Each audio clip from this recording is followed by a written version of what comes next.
Hi, everyone. I'm Ted Yacucci. Thank you so much for joining us on the channel today. I'm kind of excited about today's program because we're going to look at a character that is unique to the JFK assassination and a character who really has had nowhere near enough scrutiny or investigation done into he himself and his activities on November 22nd, 1963. I'm referring to a gentleman named Igor Vaganov.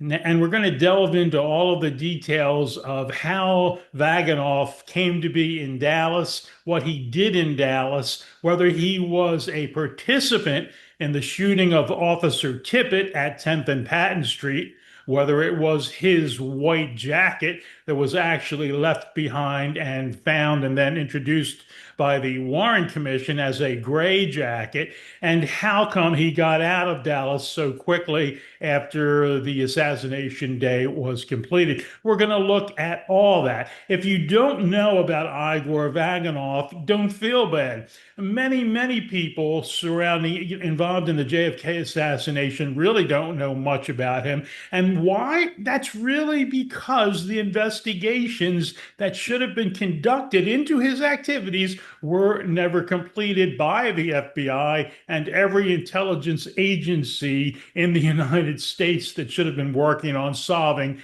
that JFK murder. Let's go ahead and dive right into Igor Vaganov and look initially at a little bit of his background, who he was.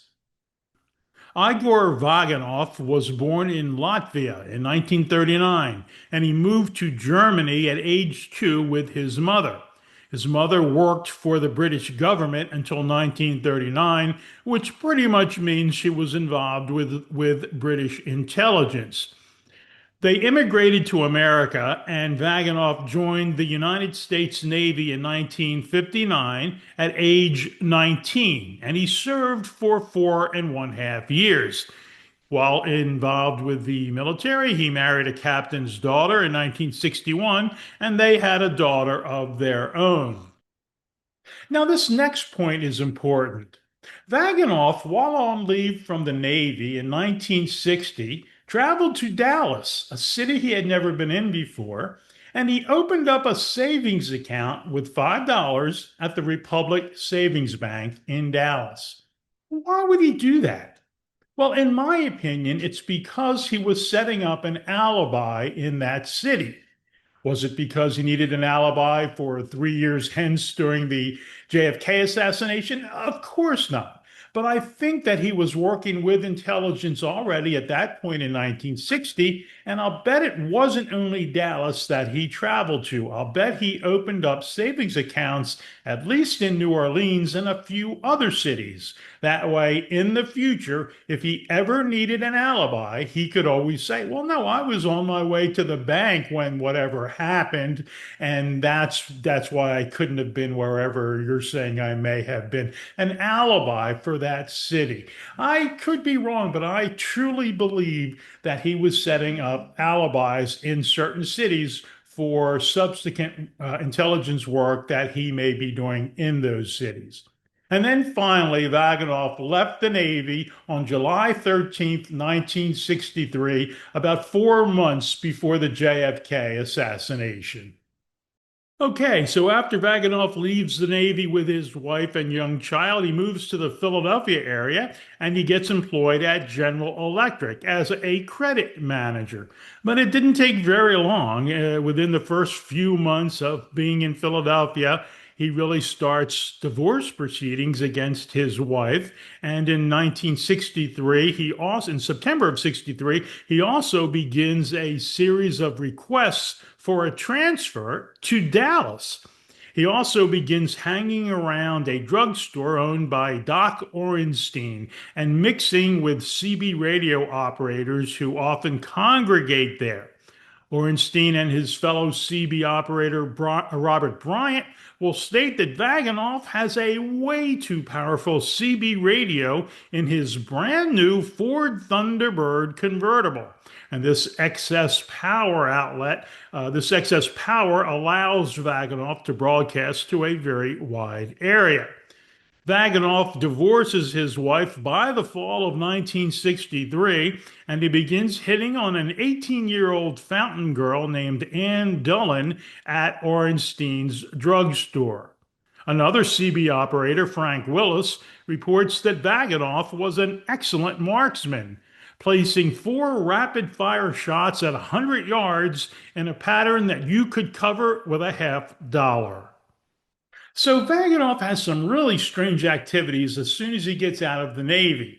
He divorces his wife immediately. He buys a brand new red Ford Thunderbird convertible. And immediately after getting the job at General Electric in Philadelphia, he starts putting in for transfers to Dallas. And as you'll see shortly, his request for these transfers started ramping up in frequency until it was almost ridiculous by the time November started rolling around. So, really strange activities, and we'll see that it gets nothing but stranger from here on in.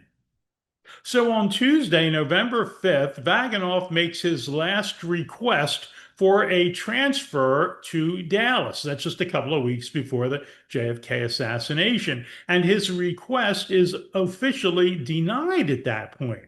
So what does Vaganov do? Well, he quits his job. And 2 days later, on Thursday, November 7th, he convinces Anne, the fountain girl at Ornstein's drugstore, to leave with him in his brand new red Thunderbird convertible, and they start heading to Dallas.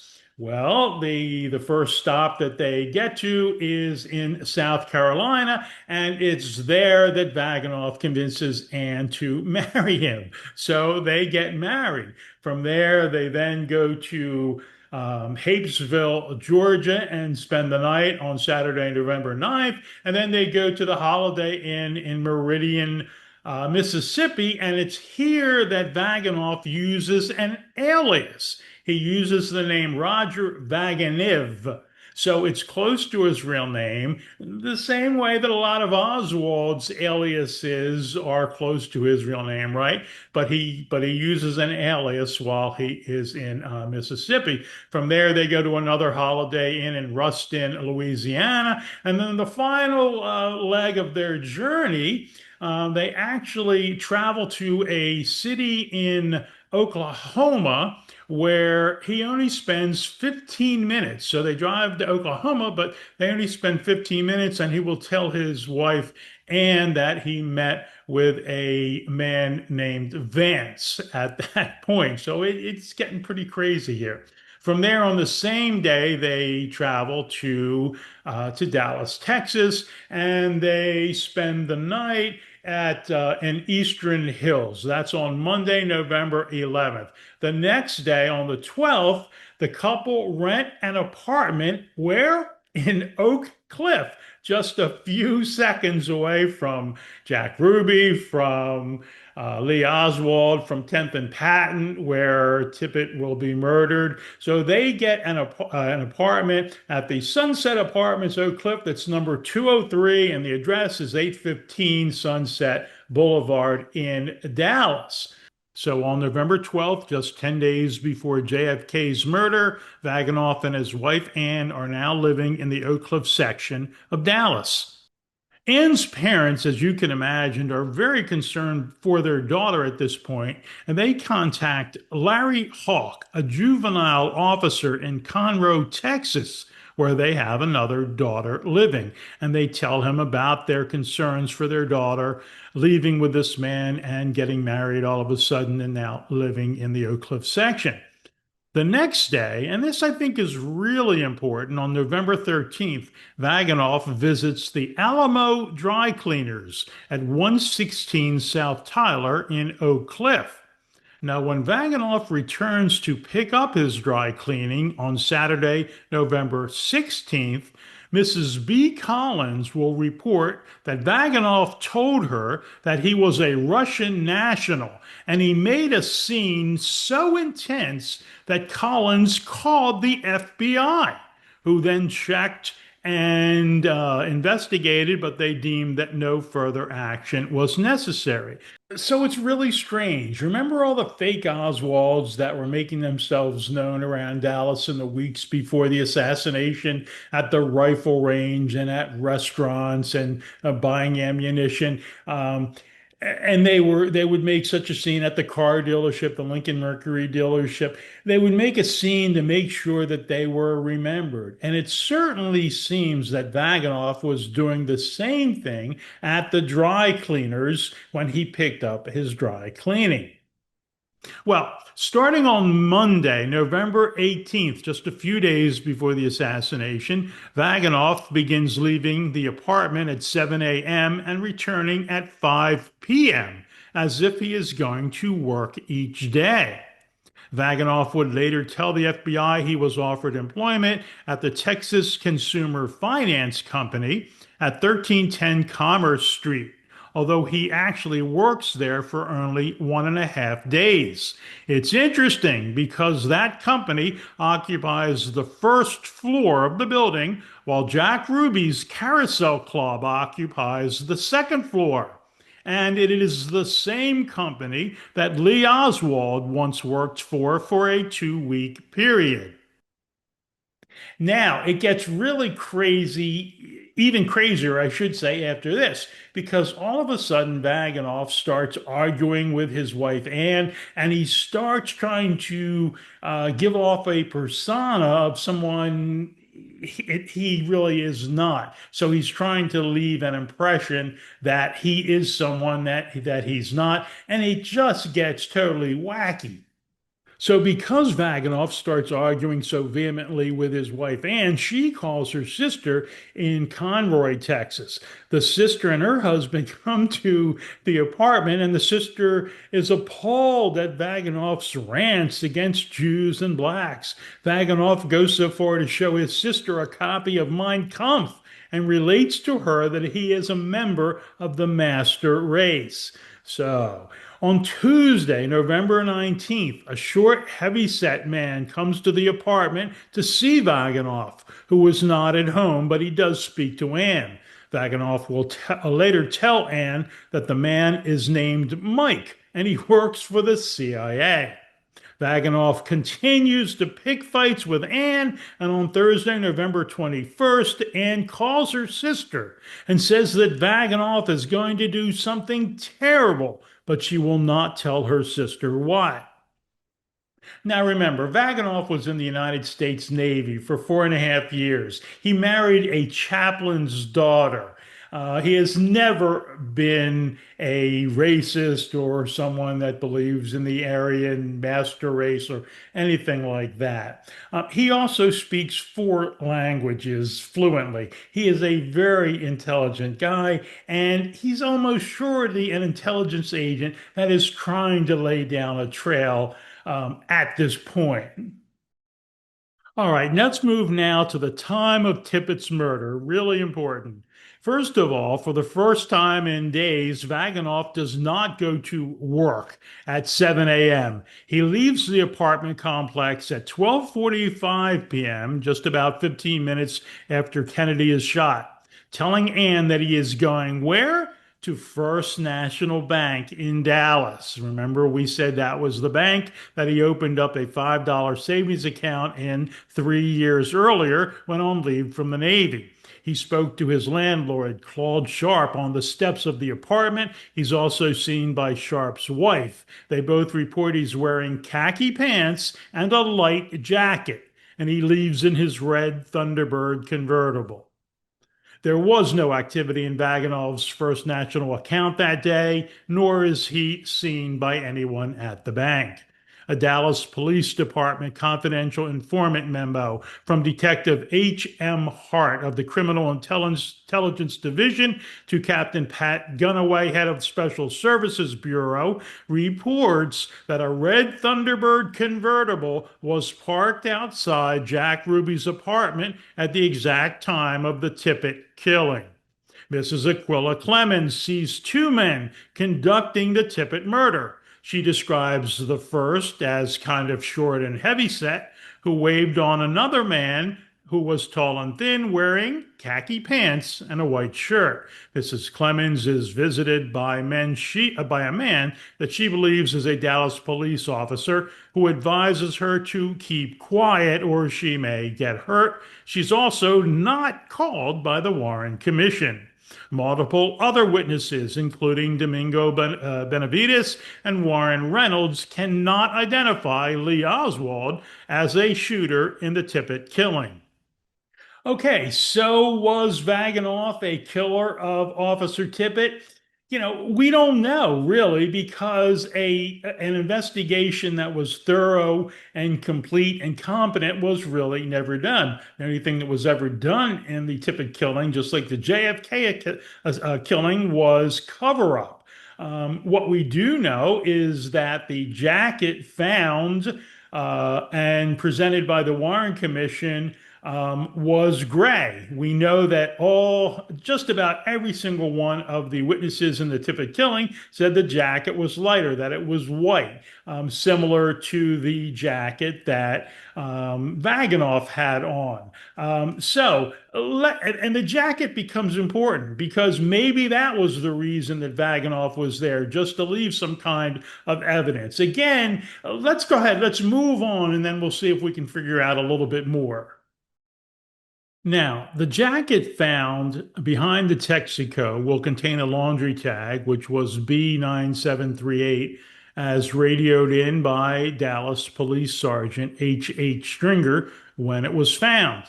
The jacket is described in a Dallas Police Department memo to the FBI as a gray man's jacket with a medium tag inside. An FBI search of 424 laundrettes and dry cleaners in the Dallas area and 293 more in New Orleans will produce no matches. Marina Oswald will state that Lee never used dry cleaners or laundrettes as she washed all his clothes herself. No evidence at all is ever reported linking the jacket to Lee Oswald. Researcher Gaten Fonzie contacted the manufacturer of the jacket, Maurice Holman of California, who told him that most distribution is done on the West Coast, with only Strawbridge and Clothier of Philadelphia handling and selling the jacket in the East. Remember that Vaganov had come from Philadelphia. And also remember that when the Warren Commission produced the jacket as Exhibit 162, it was a gray zipper jacket. They also claim it was found by Police Captain W.R. Westbrook, a fact he denied.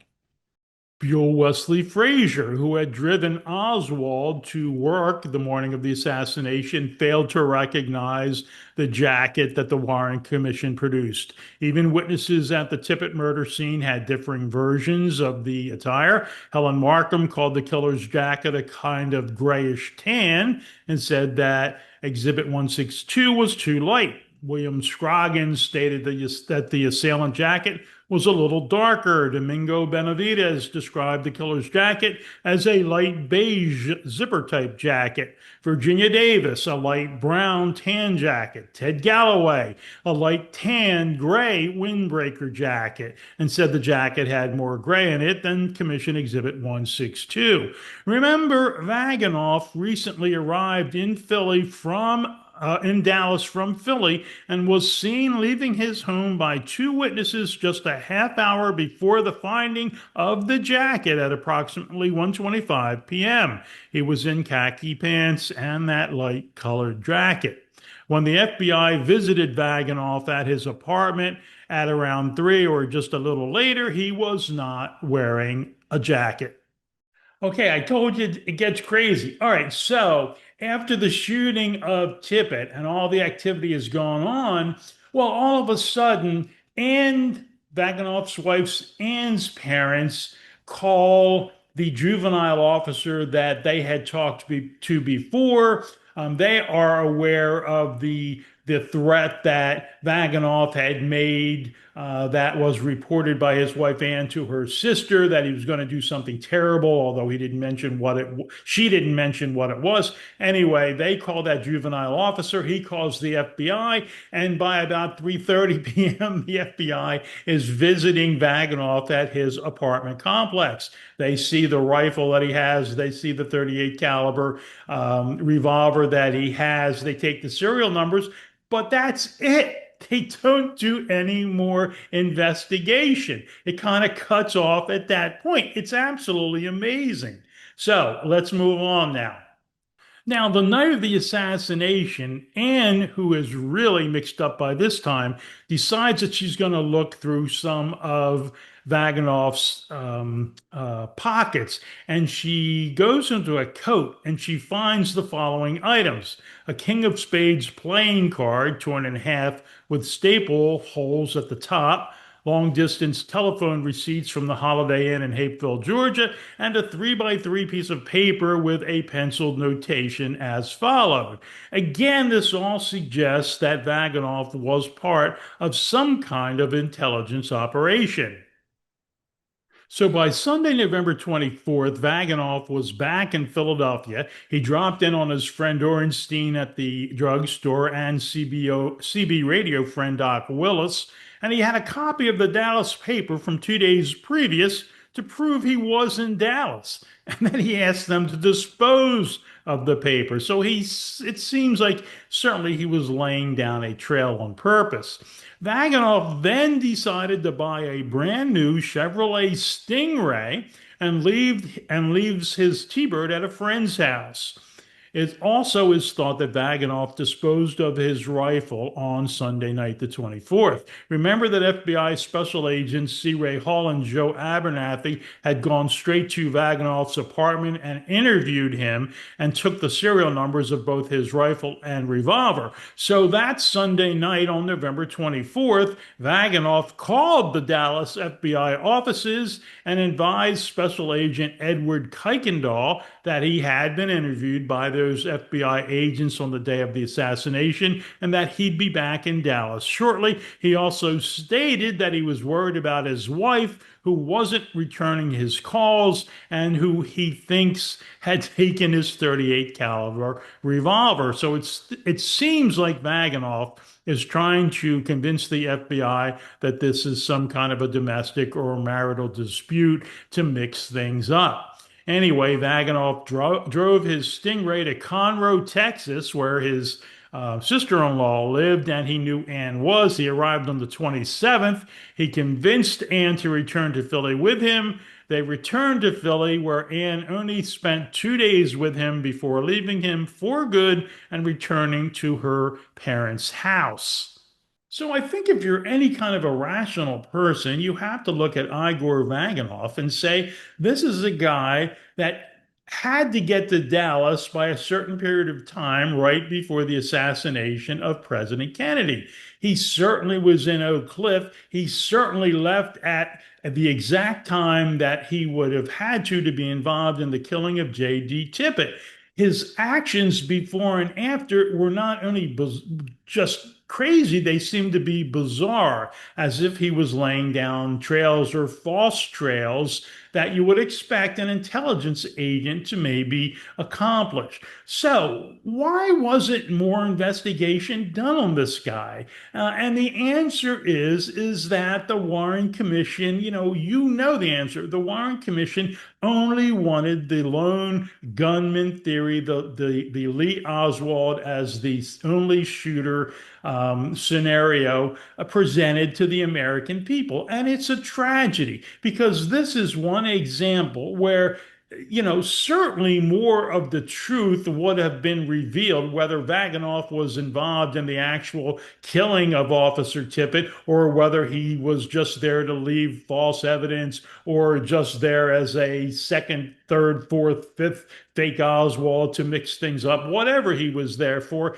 he had to have some reason to be in Dallas at that exact time. Thank you so much for joining me today, and we'll see you next time.